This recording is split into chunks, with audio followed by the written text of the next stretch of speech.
సంతోషించి 3 అడుగులు ఇచ్చావు కదూ, ఇప్పుడు నేను కొలవాలి కాబట్టి కొలుచుకుంటానన్నాడు. కొలుచుకోమన్నాడు. ఒక్కసారి ఆ పొట్టి పిల్లవాడిగా ఉన్నవాడు పెరిగిపోవడం మొదలుపెట్టాడు. ఇంతంతై వటుడింతయై మరియుతానింతయ్య భోవీధిపై అంతై తోయదమండలగ్రమల కల్లంతై ప్రభారాశిపై అంతై చంద్రునకంతయై ధ్రువినిపై అంతై మహర్వాటిపై అంతై సత్యపథోన్నతుండగుచు బ్రహ్మాండాంత సంవర్తి అయి.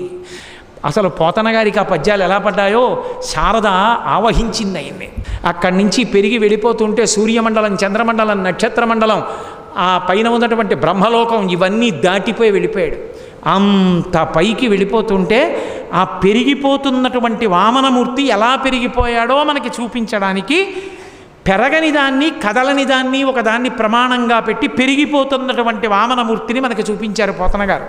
సూర్యబింబం గుండ్రంగా ఉంటుంది. ఆ గుండ్రంగా ఉన్న సూర్యబింబం పైన ఉంది, వామనమూర్తి కింద ఉన్నారు. పెరిగిపోవడం మొదలుపెట్టారు.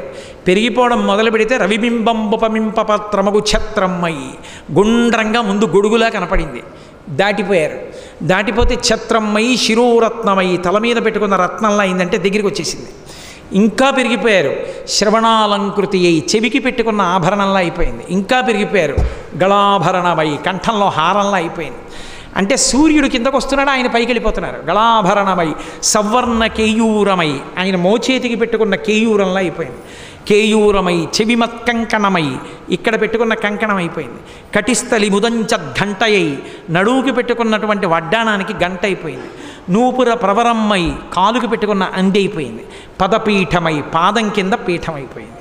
అంటే అక్కడున్న సూర్యుడు ఆయన పాదం కిందకు వచ్చాడు, ఆయన పైకి వెళ్ళిపోయారు.